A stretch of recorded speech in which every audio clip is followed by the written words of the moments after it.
Welcome to this edition of the Houston Roundball Review Takeover of the Lunch Break, Throwback Thursday style. The Takeover is powered by J.M.E. I'm, of course, KG Kris Gardner of the Houston Roundball Review, and with me is Andy Yanez from Pod Slamma Jamma and also Let's Rage Coogs. Real quickly, Andy, how are you, sir?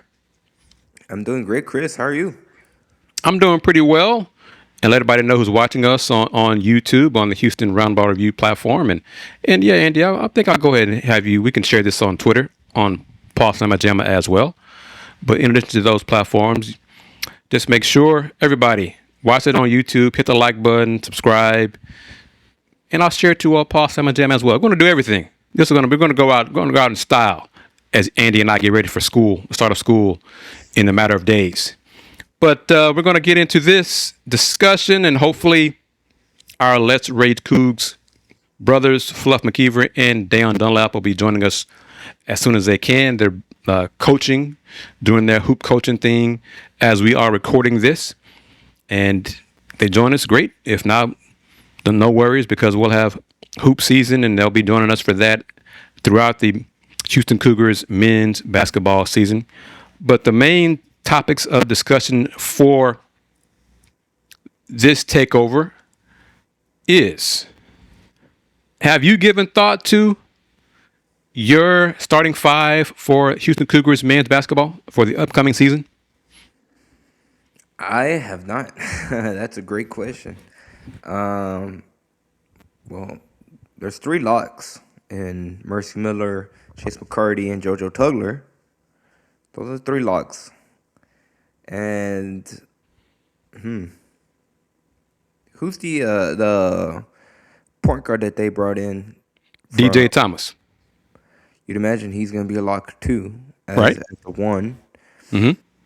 So that doesn't really leave that leaves one position up for grabs, but it's going to be interesting to see. We're recording this on a Wednesday night, so we're going to get a chance, or there's going to be media that gets a chance to speak with a couple of the different players from Houston Cougars men's basketball on Thursday afternoon, and Coach Kelvin Sampson will speak with media on Thursday morning. But I'm curious. I haven't put too much stock into it, other than the three locks and obviously the point guard transfer that they brought in, but haven't put too much stock into it.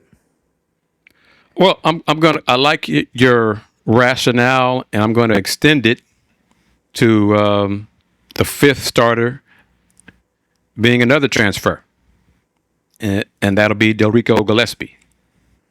I think, and he'll be the four, JoJo will be the five. The combination there. I think those two guys. This is me talking. DJ Thomas, and he goes by DJ, so his government name is D-Don, but he goes by DJ. So everybody, Cougar Nation, get used to that. It's DJ Thomas, okay? Call him DJ. Those two guys, I feel safe in saying they transferred here to start, okay? They did not transfer to come off the bench. Even though Delrecco is coming from Kent State, mid-major program, he still led the country in double-doubles last season with 22. He's got skills. He's a rebounding man. I think Coach Sampson, earlier this summer, one of the media sessions, said Rico has a knack for rebounding. Just one of the guys, he just finds the ball, and the ball seems to find him. So I think the starting five, will be DJ Thomas, Mercy Miller, Chase McCarty, Delrecco Gillespie, and JoJo Tugler. What do you think? Hearing that, what do you think? Strengths, weaknesses, question marks?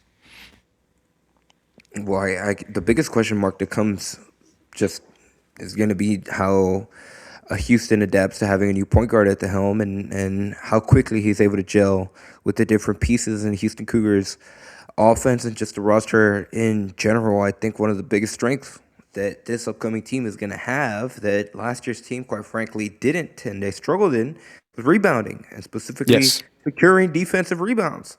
And in a lot of free throw blockouts. Yeah. And a lot of their big losses, whether it was against Arizona or ultimately in the Sweet 16 game against Illinois, was just the inability to grab a crucial defensive rebound in key stretches. Now, obviously, Houston fell behind, and I'm talking specifically when they played Arizona in the Big 12 championship game, and obviously the Sweet 16 game. But they fell behind. They made a run. They had an outside chance at making a game out of it, and those runs got killed by offensive rebounds they allowed, and then ultimately their opponents went on a run, building off that multiple second chance opportunities, sometimes third, fourth chance opportunity. That's something that was a little rare to see as a weakness for the Houston Cougars men's basketball team, and I don't think that's going to be an issue for this team in particular. But obviously, the biggest question mark is going to be when you have a new. We're about to this July 30th when this airs. We're almost to August, which, like I said on Sunday, we're almost into football season, which means we're almost Mm-hmm. into football season. But you kind of hear this Happily. you hear this very often when it comes to a new quarterback that's kind of taking the reins of an offense, right? How well is he whoever the quarterback is going to be able to build chemistry with their receivers, their tight ends, even with their offensive line, and being able to just gel. It's the same thing in basketball when it comes to a point guard, just in terms of how quickly one he's able to pick up the system. We saw Miles Uzan 2 years ago when he first transferred here, and he struggled a bit. That's why Houston started 4-3 early on in the 2025 season, and it was like the sky was falling down when Houston was 4-3. Um, but ultimately, that's going to define the success for Houston. How quickly is this group able to gel? How quickly are they able to get comfortable running what Kelvin Sampson wants to do, that hard nosed style of basketball, and we'll go from there. But early on paper, the biggest thing I'll say is don't bet against Kelvin Sampson and his coaching staff. So by the time I'm very comfortable, and by the time January rolls around and they start Big 12 conference play, that they'll be set. And that's just the proof is in the resume that Kelvin Sampson and his coaching staff has been able to establish over the course of damn near the past decade, over a decade now. And but we shall see. I think that's the biggest question mark. You didn't you didn't ask me or say anything about freshman big man Arafan Diane as a starter. Yeah, hearing Coach Sampson talk again. He spoke. What was it, at the beginning of June, Mm-hmm. when he was still relatively fresh and brand new to the program. But I think that from what we've heard is that he's still very green, Oh yeah. for lack of a better word. And when you see the guys that are in front of him, it's not even a thing. It's not even a knock against him. It's just, he's not better than JoJo Tugler. I don't care how good of a summer, how good of a fall he has. He's not going to beat out JoJo Tugler. And same thing when it comes to some of the big man transfers that they got in here, just because of the experience that they have and the rebounding prowess. One of the things, now, granted, he's got a much different body type than Chris and Nack had a season ago.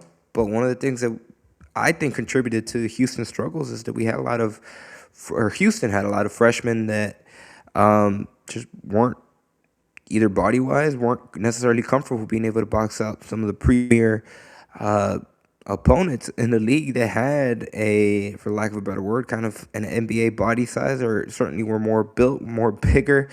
They've had 3-4 years in college basketball. I don't think that's going to be a problem this year for Houston, and that's why I would give the edge to those guys starting.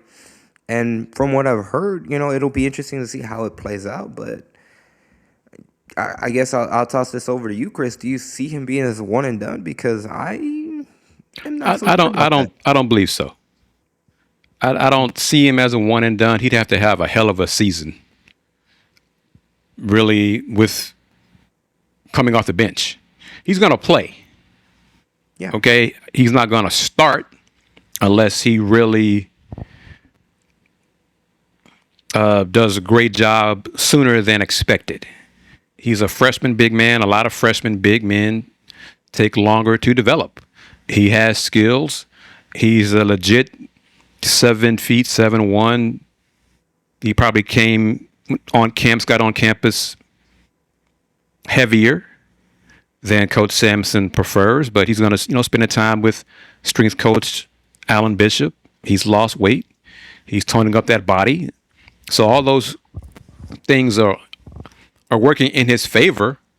Now he's got to learn how to play Kelvin Sampson defense and talk on defense and move his feet. And, he's so big, he's not going to be the quickest fleet of foot guy on the perimeter. If there may be more, he might be in drop coverage more than JoJo Tugler. Hell, it's two different body types, obviously. But he's going to play. I've not heard anything different. He's just going to take time for him to develop. I'm looking forward to what he does on the floor because he is a definite low post threat. And based on the success of a lot of teams last year, men's college basketball, with the bigger front courts, I think the Cougs will play him to go against other bigger opponents. And it wouldn't surprise me at some point to see he and JoJo on the floor together. Yeah. But he's got to, get into that and get used to it. I'm curious to see how Delrecco does with the competition. He was a hell of a double-double machine at Kent State. That's not the Big 12. He got talent. I'm not saying if he didn't have talent, he wouldn't be a Cougar. Okay, so, but how quickly will he adjust to Houston Cougars defense? Rebounding, I think, Coach Sampson, I have no worries about his rebounding. But how will he do defensively? What will he do if the staff, will he be asked to switch out high on the perimeter? Kris Gardner had to do that. It took Kris a while to learn how to do that. How quickly will Delrecco adjust? DJ Thomas is learning how to talk and be more vocal. All these new guys are learning how to play Kelvin Sampson defense. Defense at other schools is one thing. It's not the same thing as Kelvin Sampson defense. Everybody watching this show, watching the Takeover, who follows the team and the program, they know that. They've learned that. If you're new to the program, this program, or new to the Cougs, you will learn that this season. Kelvin Sampson defense, Houston Cougars defense is different. There's a lot asked of you. Point guard, you got to do a lot of different things. Wing defenders, you got to do a lot of different things. Bigs, you got to do a lot of different things. And saying all that, you got Braden East here. I'm one of the other guys I'm looking forward to seeing how he does is Bryce Jackson. Mm-hmm. Redshirted last year. What will his role be? Obviously, he's going to come off the bench, but how healthy is he coming off of his injuries in the high school? Yes, he redshirted last year to get healthy and to work out with Coach Alan Bishop and get stronger and everything like that as well. When he was healthy, Bryce was one of the top players in the state of Texas in high school. But that was freshman year, sophomore year, then he got injured. Sophomore, junior years, kind of battled injuries. It kind of bled over into his senior year a little bit. He was getting healthier his senior year, or the summer before his senior year, and that's when other schools, a bigger program, started looking at him again and trying to get him to commit. And he and his dad like, no. Houston stuck with us. We're going to stick with them. He's a talented player. How will he do with the team? All these questions, but you said a great thing, and I think we've said this the last couple of years. Basically, we trust Coach Sampson. We believe in Coach Sampson. He's going to maximize the players' talent and get the most out of them, and this will be another successful season. So much so, Jeff Goodman, Field of 68, his early look at the Big 12 preview, he, in his conference prediction, had Houston first. So what do you think about that? All the new faces, he still picked Houston to finish first in the tough Big 12. That is solely a trust in Kelvin Sampson, because there are a lot of new puzzle pieces that Kelvin Sampson is going to try to put together and have another successful season. Now, again, going back to what I said earlier in terms of the proof being in the resume that Kelvin Sampson has done, like, this is a program that has at least reached the Sweet 16 going back to 2019, which we're approaching 7 years now. Obviously, not counting 2020 when there was no NCAA tournament, but that is a phenomenal stat line that is really, really hard to do. 2 Final Four appearances, and he's done it with multiple different teams, and what I mean by that is different variations, right? This past year, it was freshman-led, right? Especially when it comes to Chris and Kingston Flemings, and earlier in the season, there were 3 freshmen that played significant roles. If you ask Kelvin Sampson, 4 freshmen, counting Chase McCarty, who was a redshirt freshman. It was similar to 2023 when they relied on Jarvis Walker, Emmanuel Sharp, and Terrence Arsenault when they were freshmen.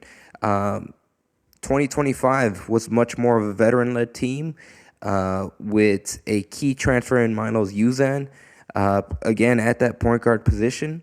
2021 was a team that was much more players that had been under Kelvin Sampson, and they were ready to take that step, and they made a Final Four run that was led by Dejan Jarreau, Marcus Sasser, Quentin Grimes, Justin Gorham.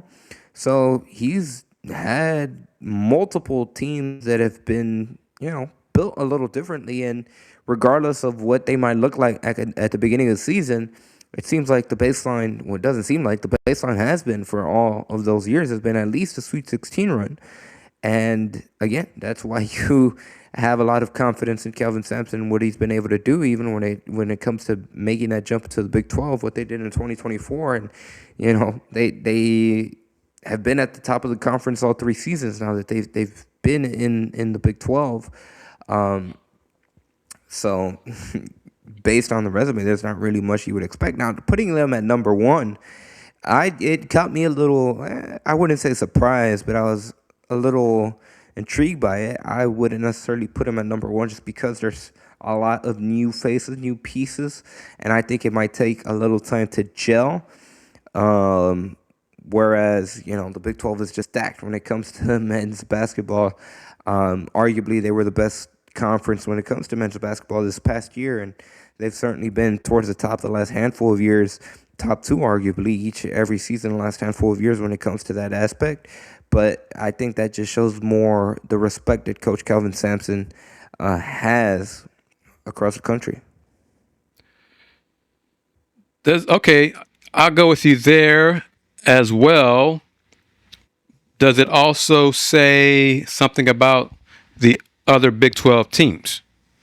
Maybe they have more questions than Houston does. And Houston is first by, lack of a better way of saying it, default. Still a good team, of course, but other teams, Arizona lost a lot. They got some guys coming back, They lost the Big 12 Player of the Year to the draft or to the pros. Braden Burries as well, pro. Koa Pete surprised some people by staying in the draft. He's a pro. But, they still got Mo Krivats. They got Karchinkov back. So they got some guys back, and they got one of the top freshmen projected to be a one and done, and Caleb Holt, who Houston also recruited, who is a winner. That's a legit winner. I'm looking forward to seeing him play in non-conference, not just in Big 12 games. He is the real deal. So let me just discuss it here. Houston 1, Arizona 2, Kansas 3, Iowa State 4, Texas Tech 5, West Virginia 6, Baylor 7, BYU 8. That's Jeff Goodman's right now predicted Big 12 rankings right now preseason for the Big 12 men's hoops. Texas Tech is 5 because one reason I think is because JT Toppin won't be not expected to be back from his ACL injury until December. You Yeah, know, veteran. or conference, maybe December, January, what have you. But he is coming back, so that could be a reason. But just your thoughts there. The one through out of that, seeing West Virginia at 6 kind of surprised me. Yeah. BYU at 8 kind of surprised me as well. But I mean, it's preseason rankings. Your thoughts on any of those other that list, 1 through 5, 1 through 6, 1 through 8, whatever. I see what you mean. And there's definitely a lot of different teams across the conference that have question marks in their own right. But I would default more, again, just in terms of the respect that Kelvin Sampson and his staff has nationally. And again, year in and year out, they've been, really, when you think of the past 3-4 years, they've been in the top 10 in the country for an overwhelming majority of the respective seasons throughout. And I think that carries more weight. I know, obviously, Arizona just coming off the heels of a Final Four run, and they were they were a great team. They've been another program that's been in the conversation year in and year out. But I think overall, just going back to last season and the amount of talent that the Big 12 had, when you think of Arizona, you think of BYU, you think of obviously Houston, and the number of players that got drafted. I think it's twofold, right? One, the 2025-26 season was probably maybe not in terms of accomplishment, but just in terms of raw talent that the league had, was probably a high watermark. I hate to throw this word out just a little loosely, but it was probably historic in terms of the amount of NBA talent that the league had. And it was relatively scattered and spread throughout the conference. So there are a lot of programs that are retooling, for the lack of a better word, where a lot of them have question marks. And again, I think that says a lot more to Houston, that this is a program that lost a lot of stuff. They're losing Milos, they're losing Emmanuel Sharp, they're losing Kingston Flemings, they're losing Chris Anak, and I'm sure we're going to hear this from Coach Sampson pretty soon. But that's 4 out of the 5 starters, and despite that, Jeff Goodman still has them at number 1. I think that speaks more to Coach Sampson and his coaching staff rather than the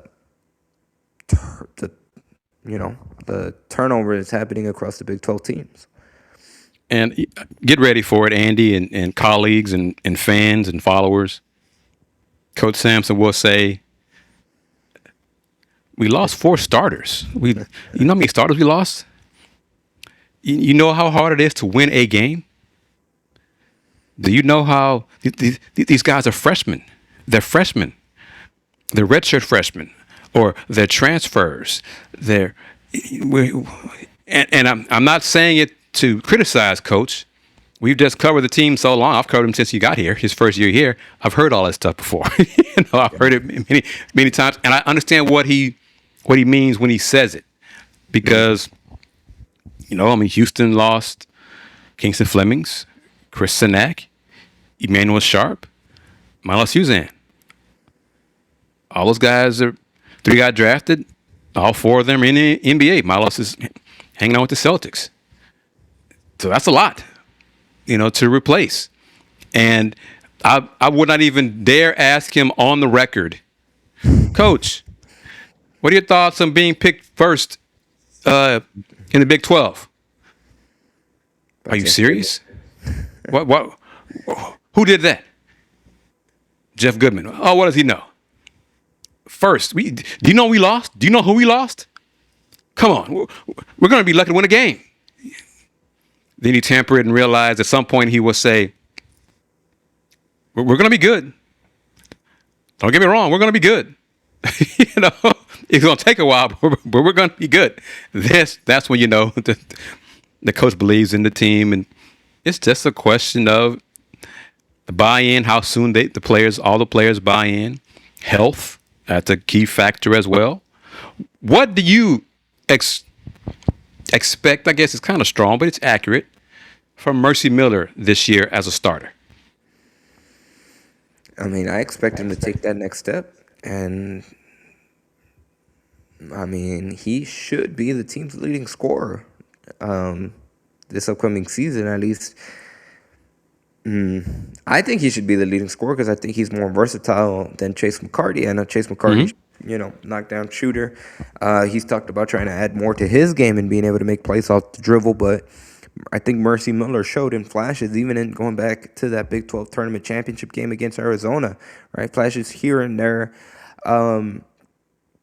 where this is going to be honestly an opportunity for him to kind of take the reins of this Houston Cougars offense and hopefully take a jump like we saw from Quentin Grimes way back, well, not way back, but in 2021, year two, where, you just saw him be more comfortable. You saw him know that this was his team in terms of offensively, right? If Houston needed a basket, he was going to be, option one, for lack of a better term. And he kind of took ownership of that. He had that swagger about him. And I think we're going to see that from Mercy Miller in year two, at least when it comes to expectations. That's what I expect to see from Mercy Miller in year two. Or not year two, we're playing a significant role, right? This is him entering his third year with the program.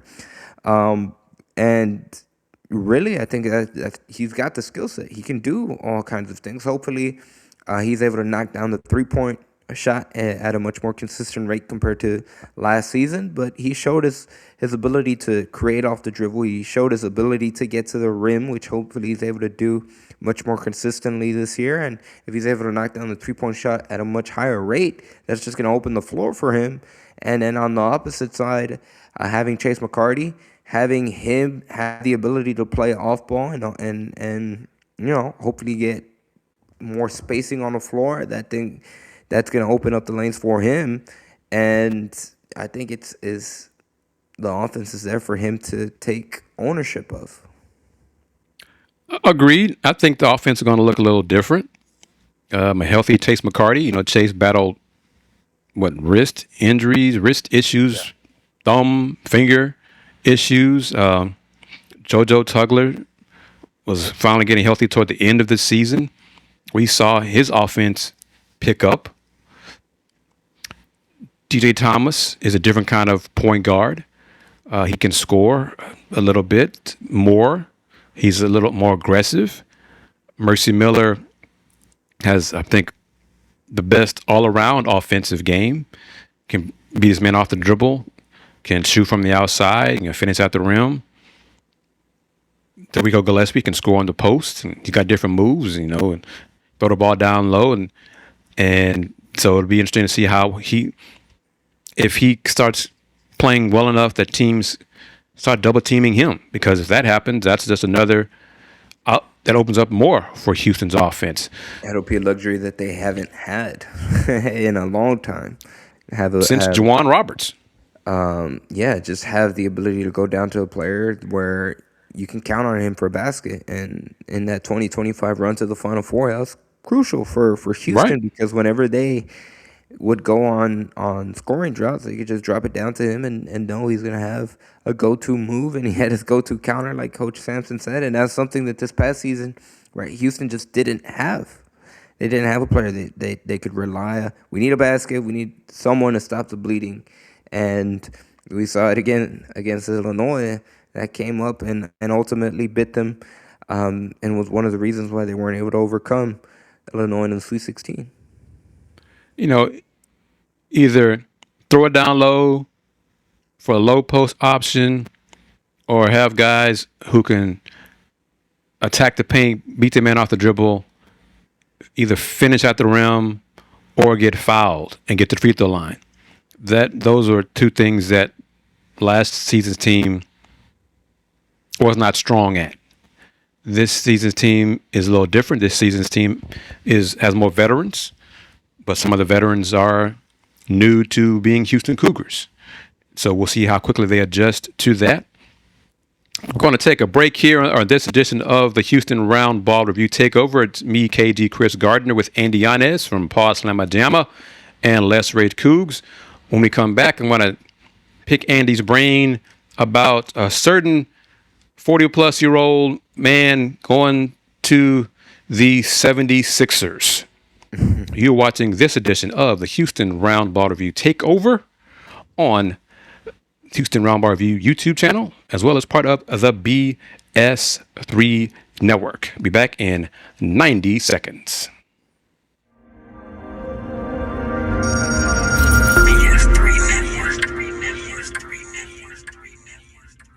BS3 Network, changing the way you watch TV.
Welcome back to this edition of the Houston Roundball Review Takeover of the Lunch Break, Throwback Thursday style. Takeover powered by JM&E.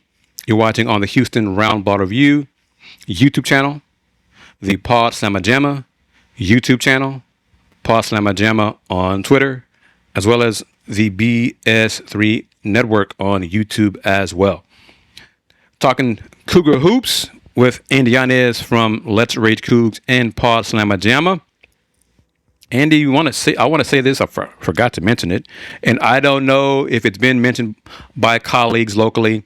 I'm in school mode for the most part for the rest of the year, honestly. But I want to say this. Houston Cougars non-conference schedule is pretty much done. Just waiting on dotting those I's and crossing those T's. The Cougs, I'm going to say this, and like I said, I don't know if it's been mentioned by other colleagues, but I know the Cougs are going to play USC as another Power 4 opponent on the non-conference schedule. It's going to be the first Sunday of the season. So that is, November 8th. Where are they going to play? It's going to be a neutral site location. So it won't be in Los Angeles. It'll be near Los Angeles, probably around Nevada, state of Nevada. But Houston will play USC in non-conference. So power conference opponents, Power 4 opponents overall. So that includes USC, Florida State, and Jacksonville, neutral site. LSU. Got the games in Vegas at the Players Era Festival. So that's 3 more Power 4 opponents. The game in Madison Square Garden against Alabama, Power 4. So to balance, most of the home games, Andy, Coug Nation, are going to be bye games. Okay, so it's not going to be top tier teams. This is the way college athletics is now. The money games, make money, will be neutral site games. That's just the way it is. So you can complain about it, frown about it. That's just how it is. Houston needs money, so they're going to go to Vegas to get money for that. They're going to play neutral site games to get money. That's what they're doing. They need the money. But your thoughts on Houston getting USC as the final Power 4 opponent for its non-conference schedule? Because, of course, once Big 12 play begins, you get all those Q1, Q2 opportunities in conference play. Well, first, let me just say, it could be that I missed it, but I don't think I've seen that anywhere that they're playing USC. So, unless there is a chance I missed it, right? But that might be some headliner news right there, Kris Gardner. Well, I'm saying it because my Houston Roundball Review YouTube members, they already know about it. But I'm sharing with the public, the Takeover audience as well. So folks who are watching this also will be caught up to speed. And if you don't mind, we're going to talk about it and segue to it. Go ahead. I'm going to put this on the screen here. If I get the right one, this is one of the perks of becoming a member of the Houston Roundball Review YouTube members only section. You get info first, exclusive insider info. There we go. 2 tiers: the All League tier and the All World tier, and it's monthly, recurring, renewal memberships. All League is just $2.99 per month. All World is $4.99 per month. But yes, I shared that info regarding Houston and USC. I teased it as I posted on some of the social platforms because, for you to find out who I was referring to, you had to become a member. I think it was about a week or so ago, week to 10 days regarding that. So yes, that is, like I said, it is a question of, scan the QR code and great things like that as well. You see the QR code up there at the top of the screen. But by all means, become a Houston Roundball Review YouTube member because it's a great way, a simple way to help keep the lights on for the Houston Roundball Review. I mean, now, there's no better advertising than what you said because I just searched it up on X and I don't see that anywhere. So there you have it, Houston Roundball Review Takeover. Assuming it doesn't get posted between now and 12 p.m. on Thursday. You heard it here first on the Houston Roundball Review Takeover, and that's one of the there's no better advertising than that. Why you should become an exclusive member of the Houston Roundball Review for just $3. $3. yes, sources, and it's more than one. Okay, so don't figure. I know who told you. No, you don't. Sources have told me that. Okay, so but yeah, want to share that. And I've sat on it for a while, so I want to put it out here on the Takeover for the audience, folks who watch Takeover and who are watching it on Paul Sama Jamma, learning, hey, that Kris Gardner guy, he knows some things, blah, blah, blah, blah, blah. 1994, so, Chris. That's it. He knows some things and he knows some people as well. Okay, Mr. Yanez, your thoughts on LeBron James choosing to sign with the Philadelphia 76ers? Well, it caught me off guard when I first saw it. It seemed like he was going to Miami. Granted, it was, that whole fiasco with what they did with their accidentally posting a live stream schedule for Monday, July 27th.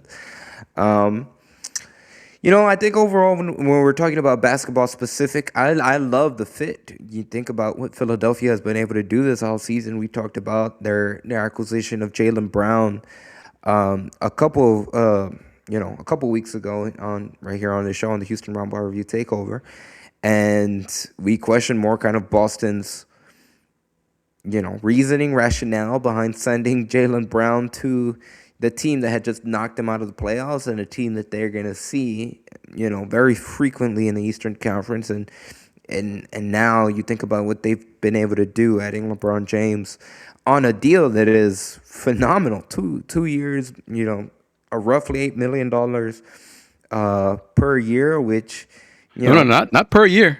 Total. 3.9 and 4.1. Yeah.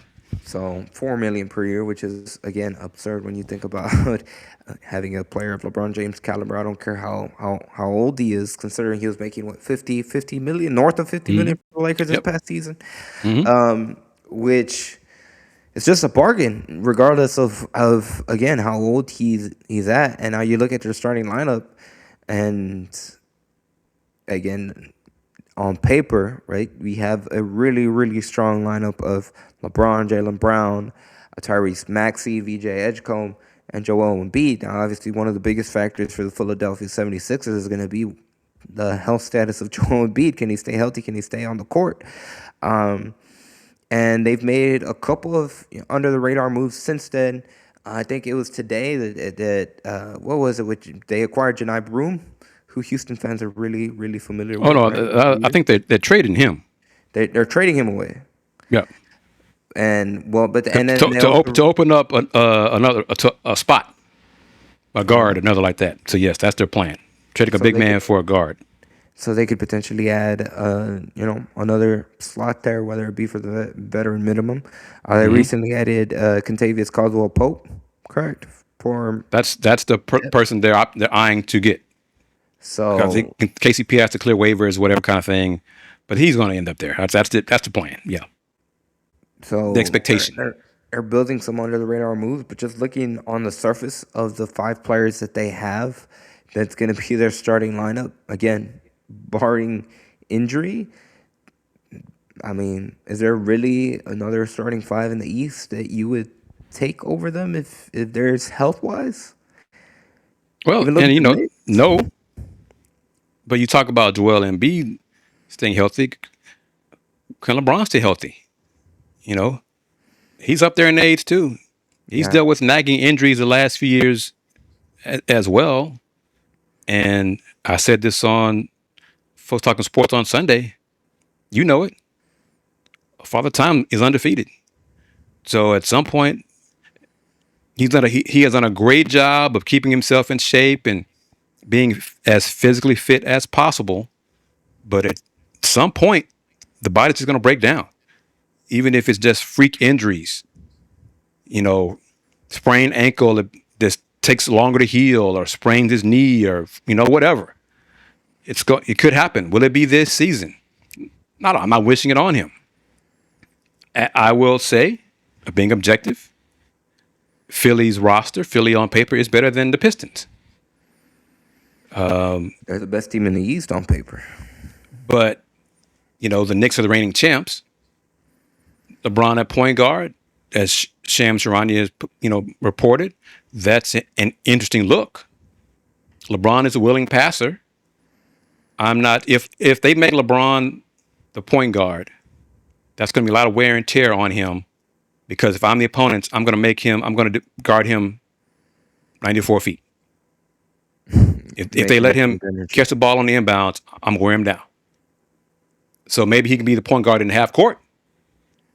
But if they have him bring the ball to the floor to set up the offense, I think that's a mistake. Well, and that's where they have Tyrese. That Tyrese Maxey's such Right. a luxury, right? He can bring the ball up the court, and like you said, then have LeBron run the offense in the half court. And I think because of how much star caliber players they have the luxury of letting LeBron rest. Not only when it comes to actually sitting out games, but even on the floor, on the court. Right? There's a couple of I wouldn't be surprised if even if he starts, if he averages, the fewest minutes that he's had in the regular season this upcoming season, because of the depth that Philadelphia has, and just the high caliber players that they have, certainly in the top 5. Because when we're talking about Philly, this is a team they're putting on. It's all about what they do in April and May, and at the end of the day, right, what they do in June, because Yes. that's been the level that's been the barrier that they haven't been able to break through.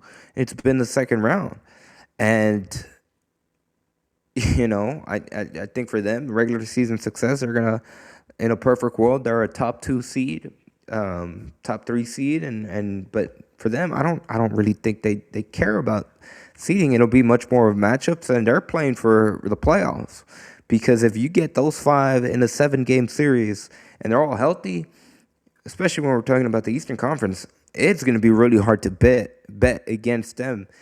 Now, granted, this is July 29th that we're talking about this. There's a lot that's going to happen between now and then. It'll be interesting to see how they gel. There was a report, I don't remember who put it out, but there was a quote from Jaylen Brown's camp, right, that he's approaching the situation in Philadelphia with no ego.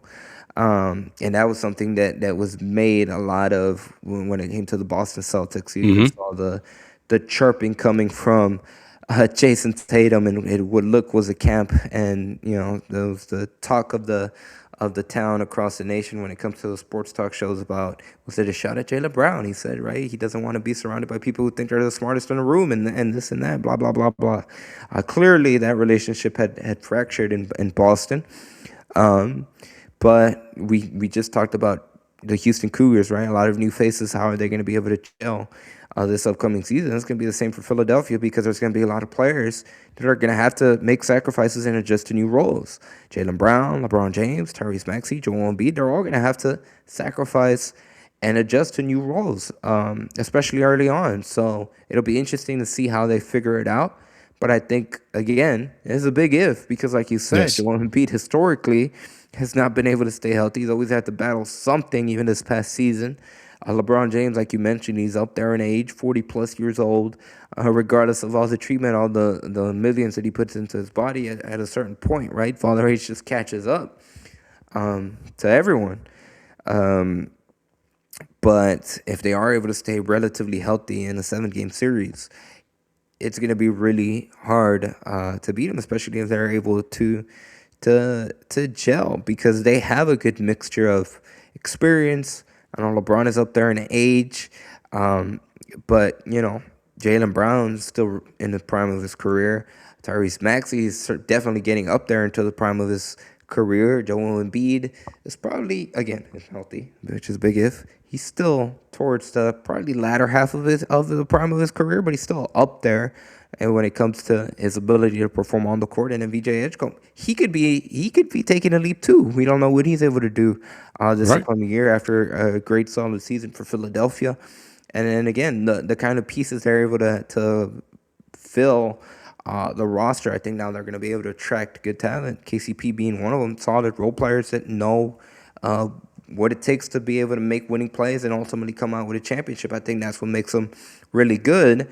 So it'll be interesting to see. I love the move from a roster standpoint. I know we talked about it 2-3 weeks ago here about potential destinations, and I mentioned Miami earlier on, and just in terms of it seemed like he was going there because of the YouTube leak, but I was never sold on that just because I think Miami lacks the pieces, right? They have Yes. Giannis, they have Bam, and then everything else is just, it'll be interesting to see how More they feel about questions that. in Yep. with Miami's roster for sure. When we were talking about Cleveland, I think Cleveland wouldn't have been a bad choice because they're a little bit similar to Philadelphia just in terms of a good mix of players that are approaching their prime, starting with Donovan Mitchell and Mobley, Evan Mobley as well.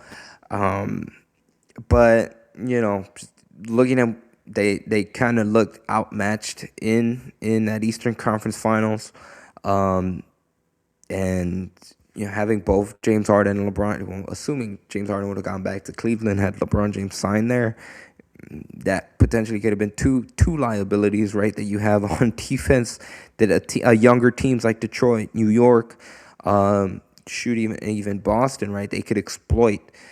Like we saw the Knicks do to James Harden this past year in the Eastern Conference Finals. And, I could have seen the fit, but I think Philadelphia is certainly a head and shoulders better fit for them, or for him in terms of what he wants to do, which is to compete for one more championship. So, And interesting if he plays more than just one season. are you critical of him for, as some people are saying, chasing rings? No, and look, you're at this point of his career. I mean, what did you expect? If he went back to Cleveland, he wouldn't go back to Cleveland because they're at the bottom of the team. They're coming off an Eastern Conference Finals as well. They would have probably been in that conversation most definitely to be a top 3 team in the Eastern Conference. If he would have gone to Miami, again, I think there was a lot more questions there. But same thing, like he's going to a team that has Giannis and Bam. It's not like he was going to go to a bad team regardless. And, if Philadelphia's a team that hasn't gotten past the second round, and since when? When was the last time that the Philadelphia 76ers made it to the Eastern Conference Finals? Is it 2001? Have they done it since then? I think, didn't they? That's a good question. I want to say it's recent history. We're just forgetting. They have made it to the finals in a Since while. I don't know. I think it's been since 2001 that they made it to the Eastern Conference Finals because they haven't done it with Embiid. They haven't gotten past the second round Let's with Embiid. see. Last time, yeah, was 2001. Last time they made it.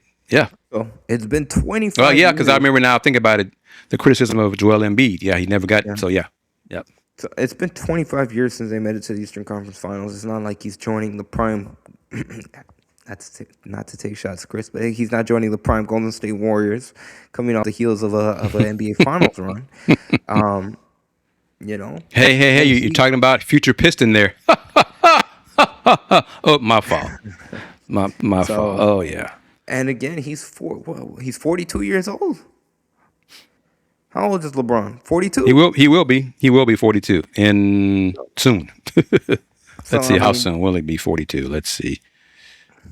It is weird seeing him in the Sixer oh, it'll jerseys. definitely be odd. It'll be, kind of depending on how long he plays there and what he's able to do with Philly. It very well could age like Michael Jordan in a Wizards uniform, or Hakeem Olajuwon in a Toronto He'll be Raptors uniform. 42 December 30th.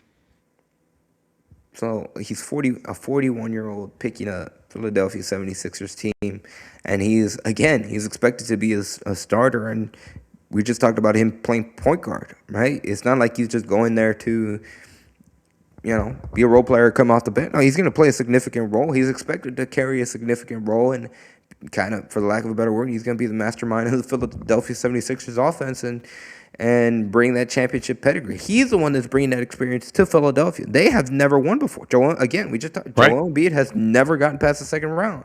So it's a little bit different, in my opinion, compared to if he had joined, I know this was, in my opinion, I thought it was far-fetched, but let's say he would have signed with San Antonio, who just came off the NBA Finals run. I think that would be a little bit more, I could see that argument being made, like, oh, well, this team just, they have a whole bunch of 20-some teenagers, early 20-year-olds that just made it to the NBA Finals, arguably the soon-to-be best player in the NBA. He's just trying to ride their coattails and, win an NBA championship. He didn't do that. He's going to a team that hasn't been able to go past the second round. And they do have a lot of new pieces going around. So if they are able to accomplish the ultimate feat and win an NBA championship, I think that's still a lot of credit. If I don't think he's ring chasing. I think it's he deserves credit. He's not okay. Let me scratch that. He is ring chasing, but not in terms of like he's trying to just jump off the coattails of a team that's kind of there. If Philadelphia a year from now is a Or the Knicks. champion. Right, if Philadelphia is the 2027 champion, I think he deserves a lot of credit, because that's something that the Sixers had not been able to do, again, since 2001, that they've sniffed an NBA Finals. Wrapping it up, the closing moments of this edition of the Houston Roundball Review Takeover. Andy touched on it a little bit. As you are watching this, if you're watching it at high noon on the platforms on Thursday, Coach Sampson's Zoom call would be done. He's scheduled to speak with media at 10 o'clock. And then the players have availability in the afternoon at 2:45, I think? Yep. Something like that. So will you be there for the players' availability? Yep. I'm going to try to head out there and go. They say 2:45 media availability, which means we'll be talking to the players at 3 o'clock. So Andy will be there for that. So you can catch him on the platforms. I'll be at school as we get closer and closer to getting started for real at my JLB. But I'm going to toss to Andy Yanez. And how can folks find you on the social, sir? Yes, sir. They can find me on the platforms that they see on the screen on X at @Yanez_5. They can follow the X Pod Slamma Jamma account at Pod Slamma Jamma. They can also find us on Instagram and TikTok at Let's Rage Coogs, as you see on the screen. Just simply Let's Rage Coogs. No extra symbols, no capitalization, just Let's Rage Coogs. We're getting close to September 5th, which is when the UH football team will kick off its 2026 season, a highly anticipated season, following the success that they had this past season, a 10-3 year against Oregon State at TDCU Stadium, which we will also be there for that 11 a.m. kickoff. And, whatever happens in that game between the Cougars and the Beavers, we'll be there to talk about it after on Let's Rage Cougs. It's that time of the year. We're getting ready. Fall camp is going to kick off for Houston on August 5th. They start off exactly a month right before their first game of the season. So Stick to it here on Potsdam and Jamma, Lunch Ridge Cougs, as we get started and we get to talk for this highly anticipated football season. And then also follow us, like we've kind of alluded to, right? We're going to have clips from both head coach Kelvin Sampson, what he has to say on his media availability, and the players here shortly, hopefully by Thursday evening, I should say. We have a couple of clips from what the players had to say following their summer camp, for the lack of a better word, their summer sessions that they had with the Houston Cougars men's basketball team as they wrap that up. And real quickly, follow me on Houston Roundball Review on everything except X, Houston Roundball Review on Instagram, Threads, YouTube, TikTok, the Facebook page as well. Thanks to Andy for joining me. And real quickly, put him back on the screen together, trying something a little different look for the show, the platform. You'll see it. You'll notice it when you see it. So as always, thank you to Andy for taking time out to join me as we record another edition of the Houston Roundball Review Takeover of the Lunch Break, powered by JM&E, Throwback Thursday style. And of course, remember, if you're watching, catching these last moments of the Takeover, Houston Cougars men's basketball playing USC at a neutral site Sunday, November 8th. Yes, I announced that. Yes, it's the final Power 4 opponent for the Cougs in the non-conference schedule. The rest of the schedule will be bye games. The bye games will be at home. The Power 4 opponents, mostly the Power 4 opponents, will be at neutral sites, either in Las Vegas, another city in Nevada for the game against USC, Jacksonville for Florida State, Madison Square Garden for Alabama. So a balanced, well-balanced non-conference schedule for the Houston Cougars men's basketball team. Haven't heard much about the non-conference schedule for Houston Cougars women's basketball. I'm trying to get that as well. And when I get it first, I'll share it with my YouTube members first. And by the way, I got to do this real quickly because I almost forgot. That's a fail on my part. But let me thank my supporters of the Houston Roundball Review. So let me do this real quickly in these closing moments of this edition of the Takeover. So shout out to the African Center of Wellbeing, Be Elite Basketball, Byron Riley CPA, Pencil Leon Law Firm, Star Pizza, United Sports and Entertainment, VIP Realty, and of course, the Saxenian family. If you want to join them in the online Houston Roundball Review business directories, email advertise@thehrr.com, advertise@thehrr.com. One more time, advertise@thehrr.com. That will do it for this edition of the Houston Roundball Review Takeover of the Lunch Break, powered by JM&E, streaming on YouTube, a lot of places. The Houston Roundball Review YouTube channel, Pod Slamma Jamma YouTube channel, the BS3 Network YouTube channel, Pod Slamma Jamma on Twitter, Houston Roundball Review on Facebook. A lot of different platforms. If you want to reach out and advertise, you can get in touch with me and Andy. See, the eyeballs are there for you. We'll see your company name, your logo, what have you. Make it happen. We'll work with you to make it happen. Wrapping it up. Thank you, everybody. Subscribe to all of our channels. Follow us on all the platforms. And until next week, for the next edition of the Houston Roundball Review Takeover, as Andy said earlier in the show, and as everybody who follows the Roundball Review knows, but if you are new, since 1994, the Houston Roundball Review. Local name, global perspective. Everybody, take care. Peace.